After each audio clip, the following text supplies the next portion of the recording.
අද 2025 ජූනි මාසේ 10 වෙනිදා. උතුම් පොසොන් පොහොය දිනය. ඉතින් අපි මේ යන්නේ කළුතර බෝ සමිඳුන් වැඳ පුදා ගන්න. ඒ යන අතරතුර දන්සල් කීපයකුත් මුණ ගැහුණා. ඉතින් දන්සලුත් වැඳගෙන මහ වැස්සෙම අපි යන්නේ කළුතර බෝ සමිඳුන් වැඳ පුදා ගන්න.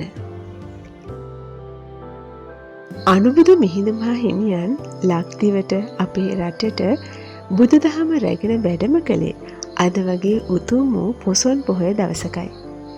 ඉතින් වෙසක් පොහොය වගේම පොසොන් පොහොයත් ලක්වාසී අපි හැමෝම අති උත්කර්ෂවත් අන්දමට සමරන පොහොයක්.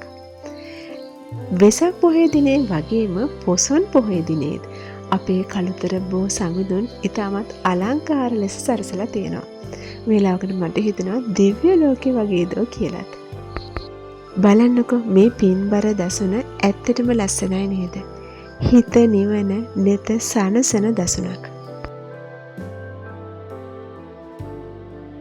මම දැන් මේ ඉන්නේ එක් පසකින් සයුරු හිමි සිප පැමිණෙන මද නලිනුත් අනෙත් පසෙන් කළුගන් කොමලිය සිප පැමිණෙන මද නලිනුත් වැඳුම් පිදුම් ලබමින් විරාජමානව කළුතර පුරවරේ කළුතර නගර මැදේ වැඩ සිටින අප කළුතර බෝ සමිඳුන්ගේ භූමියේ.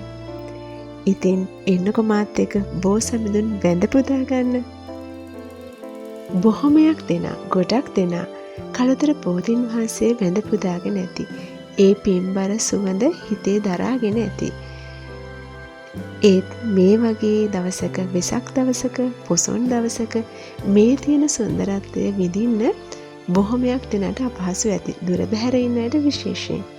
ඉතින් එන්නකෝ ඒ සුන්දරත්වය ඔයාලා ඇස් දෙකෙන්ම දැකලා විඳ ගන්න. මම අද ඉන්නේ කළුතර බෝධියේ උඩමළුවේ බෝධීන් වහන්සේ අභියස. ඉතින් මේ වගේ මොහොතක මේ වගේ ස්ථානයකදී හිතට දැනෙන සැනසීම, හිතට දැනෙන නිවීම, හිතට දැනෙන සතුට වචන වලට පෙරලන්න නම් හරිම අමාරුයි. එන්නකෝ ඔයාලත් සතුට සිතින් ඒ සුවය අත්විඳින්න.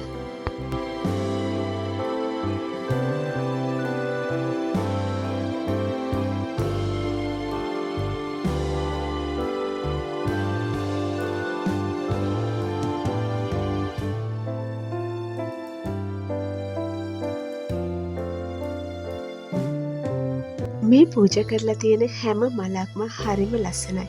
හැබැයි මේ ලස්සන අප මහා ගෞතම බෝ සමිඳුන්ගේ රුවා පියසදී පරාද වෙනව නේද? එහෙම හිතෙන්නේ නැද්ද?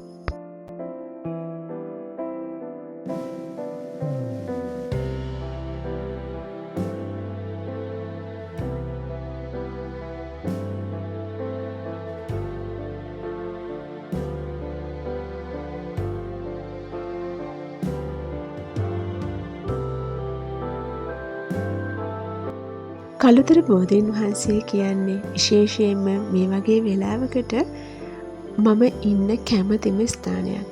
ඒ වගේම තමයි මගේ හිත නිවන තැනක්. කළුතර බෝධිය රැයට හරිම සුන්දරයි. හරිම පින්බරයි.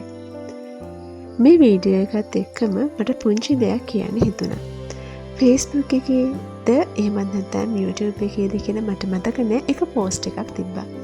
ඒකේ තිබ්බේ ඉස්සර පන්සල් වදින්න යන අතරමඟ දන්සල් තිබ්බා. හැබැයි දැන් දන්සල් වදින්න යන අතරමඟ පන්සල් තියනවා කියලා. හිතන්න පුංචි යමක්. දන්සල් වදින්න.